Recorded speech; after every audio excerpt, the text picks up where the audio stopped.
Satu, kita membahas itu apakah ada pengobatan selain operasi untuk anak dengan penyakit jantung bawaan, jantung bocor, TOF, VSD, ASD dan seterusnya. Terus kalaupun ada apakah itu, kalaupun nggak ada apakah itu. Oh, nggak ada berarti bukan apakah itu ya. Kalau nggak ada ya udah. Oke, itu aja mungkin yang mau kita bahas. Sembuh kakiku. Ayo kita diskusikan. Apa? Kakiku nih. Menangani apa ya? Kadang kan kalau ibu-ibu itu tuh kupek. Hubungannya Ya enggak loh. Lah, Ya sembuh. ya iyalah, Oke. itu perlu banget loh. Enggak dibahaskan masalah pertama adalah Sembuh kakiku. Udah sembuh. adakah pengobatan selain tindakan operasi untuk penyakit jantung bawaan? Jawabannya itu ada. Untuk tragedi untuk kasus ASD, atrium septal defect, kebocoran parsial ya. Jadi jantung itu kan ada 4 ruang, ventricle dan atrium.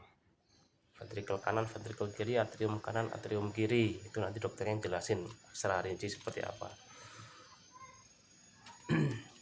Di sana itu ada kebocoran, kan jantung itu 4 katup. Ada yang bahasa Indonesianya kan serambi dan bilik. Kalau bocornya di serambi itu ada penanganan sendiri, kalau bocorannya ada di bilik itu ada sendiri. Dan untuk kasus itu kami pernah tanya ke dokternya, dok, adakah tindakan lain selain dioperasi? Kata dokternya begini, kita lihat dulu. Jadi ini yang saya ingat ya. Jadi kalau anda apa namanya? Sakit nih loh. Oh, anakku bertiba loro. Jadi kalau anda ketemu dengan dokter nanti akan dijelaskan banyak. Tapi kalau anda tidak bertanya, dokter pun tidak akan menjawab, Harus banyak tidak tanya. menjelaskan secara Harus rinci. aktif. Maka anda yang harus bertanya secara rinci. Kalau nggak tahu ya tanya, jangan sok tahu. Pokoknya itu. Jadi untuk TOF itu kata dokter, ada pak kasus TOF itu yang bisa sembuh sendiri dengan cukup terapi. Terapinya apa? Kami waktu itu cuma tahunya dengan obat-obatan. Makanya ketika Anda ke dokter itu nanti kalau dalam proses berobat jalan bisa dikasih obat sampai 3 bulan dan itu diminum 1 hari 3 kali, namanya propanolol. Tergantung kasus tadi itu. Jadi tidak setiap anak bisa disembuhkan dalam terapi yang sama. Intinya, apakah ada tindakan untuk mengatasi jantung bocor selain tindakan operasi? Jawabannya ada. 1, terapi obat. Cuma kasusnya ada sih, kata beliau, kata dokternya waktu itu.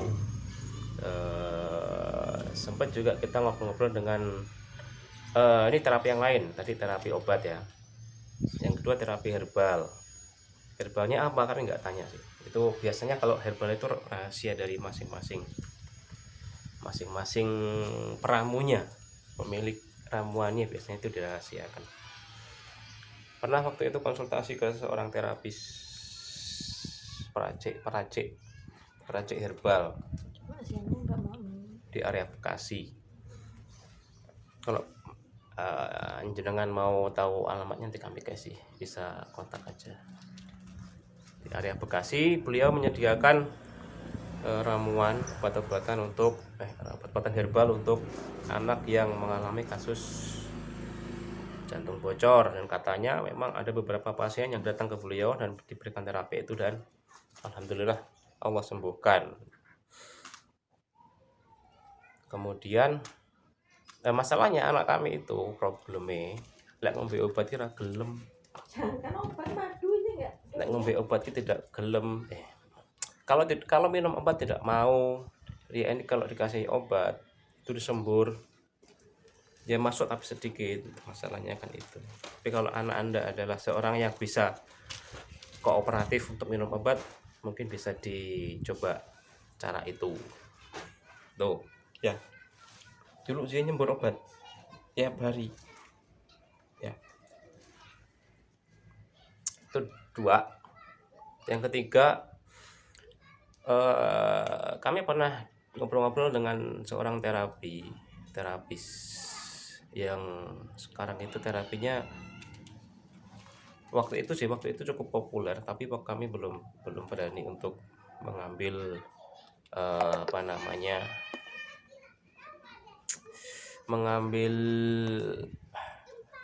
apa jenenge ya, kami belum berani mengambil resiko untuk melakukan terapi itu karena informasi yang kami dapat belum begitu maksimal waktu itu. Itu ini yang terapi itu. Cuma pada momen sebelum operasi, akhirnya dioperasi, kami memang berencana untuk berangkat ke tempat beliau, sang terapis itu namanya Ustadz Mujahid, itu di daerah Bandung. Waktu itu kami buka di link websitenya dan mau mendaftar. Waktu itu kami coba ke rumah sakit dulu. Kalau dari rumah sakit tidak ada jawaban atas antrian kapan operasi, kami akan langsung ke Bandung waktu itu. Cuma qadarullah anak kami mengalami demam beberapa hari dengan pilek dan lain-lain. Akhirnya alhamdulillah waktu itu dapat giliran, dapat nomor antrian operasi gitu. Jadi kalau untuk terapi itu kami belum bisa memastikan apakah bisa atau tidak, tapi berdasarkan testimoni yang kami dapatkan untuk terapi itu katanya ada yang berhasil, tapi kami belum bisa memastikan. Intinya begini, udah 10 menit belum. Intinya begini, terapi itu banyak, cuma sebaik-baik penyembuh itu kan memang pastinya itu Al-Quran. Ini bukan jualannya tapi promosi sambilan maksudnya. Intinya tadi itu pengobatan itu dari sisi jasmaniah kita tetap harus mengikhtiarkan, tapi dari sisi rohaniah kita tetap juga mengikhtiarkan, yaitu dengan ruqyah, ayat-ayat Al-Quran dan sebagainya. Ini di sini kita jualan Quran juga sih masalahnya. Al-Quran dengan cover dompet seperti ini cukup simple, dibawa oleh anak-anak perempuan, cakep nih, warnanya pink. Bagus ya. Dari Maskanul Hufaz, bagus ini, mushafnya Utsmani, jadi standar Madinah dan ada terjemahannya. Untuk hafalan juga bagus. Terus ini yang ukuran berapa lagi? B6. Sedang apa? Ukuran kecil, ukuran. Sedang. Ini yang gede. Ini A4 ya nggak salah. Apa B5 ya? Rasanya ungu, bagus. Allahumma ja'alna min ahlil Quran, bagus. Ada banyak koleksi ya. Apa wae kuwi? Padha wae karo iki. Ada yang warna pink, ada yang warna ungu, ada yang warna pink lagi, ada yang warna krem, ada yang warna macam-macam. Ada yang warna hitam juga, kayak macam-macam, banyak varian. Ada warna hitam. Duh. Ada yang warna hitam. Biru. Nih, lihat di sini, pegang ini. Itu warna biru. Tuh. Nggak mahal sih, karena Al-Quran itu sekali beli bisa dipakai untuk anak cucu kita juga selama sekali. Dan ini di cover dengan bahan yang tahan air, jadi nggak mudah. Kalau anak bawa ini ke sekolah, kehujanan, di tasnya basah, itu masih aman. Al-Qurannya nggak rusak. Oke, lanjut. Sini. Kalau disentuh nanti jatuh ini. Itu. Oke. Pas. Iya, ini anak kami yang pertama dan mendapatkan ujian mengalami jantung bocor atau TOF. Gitu ya maksudnya. Terapi jasmani itu kita ikhtiarkan, bisa dengan operasi, bisa dengan terapi minum obat, dengan herbal, dengan terapi dan lain-lain, fisioterapi dan seterusnya. Tapi ini yang sebaik-baik penyembuh itu Al-Quran. Dibacakan saja tiap hari,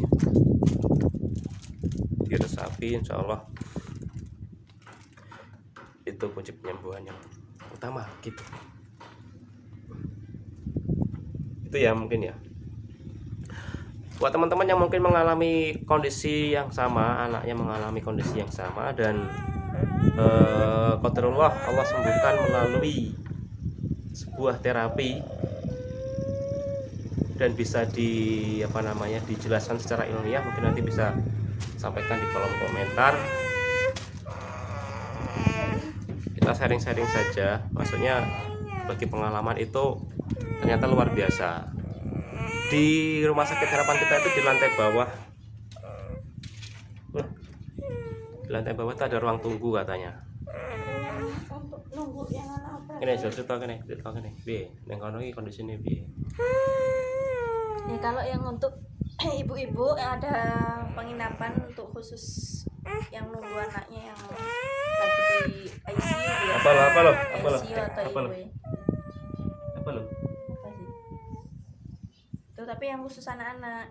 Jadi kalau bisa untuk menginap di sana untuk ibu-ibunya. Jadi di sana juga banyak ketemu kawan-kawan dari berbagai kota, bisa saling tukar pikiran, bisa saling menghibur di sana.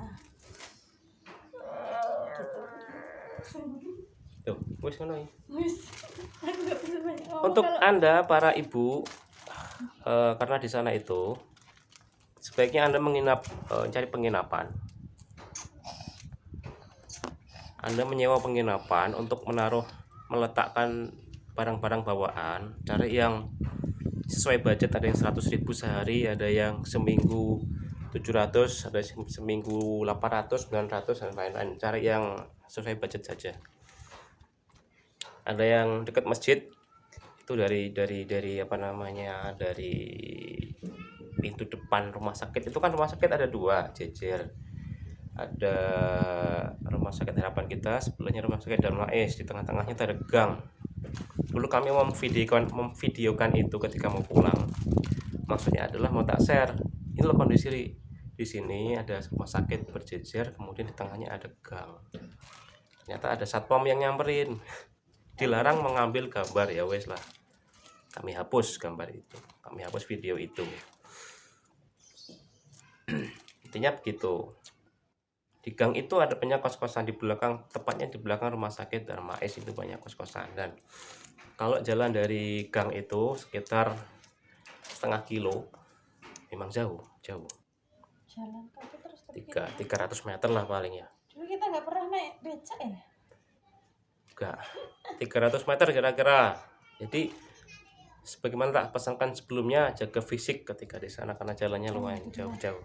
Sehat, alhamdulillah. Tadi itu di sana itu ada masjid. Kalau jalan 300 meter ada masjid. Di belakang masjid itu, daerah masjid itu banyak kos-kosan yang harganya relatif lebih terjangkau daripada yang dekat dengan pintu depan rumah sakit. Itu biasanya harganya bisa 2 kali lipat. Ada musik. Aduh, kita sambung di lain kesempatan. Sementara itu dulu, kalau ada teman-teman yang nge-share di bawah ada.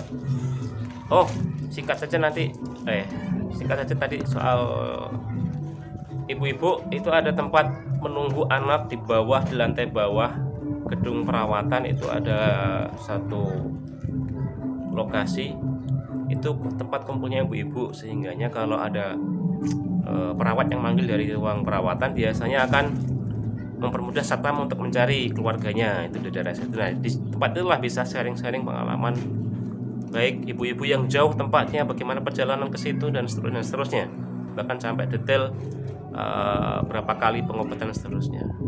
Kok gitu aja, takutnya terganggu itu suara, karena suara tangga nyetel itu nyetel musik. Oke, kita tutup itu aja. Oke, begitu, jangan lupa untuk like, share, subscribe juga di channel lain kami, ada channel Secangkir Kopi TV, bisa tengok-tengok di sana, komen di sana juga. Begitu aja, terima kasih. Assalamualaikum warahmatullahi wabarakatuh.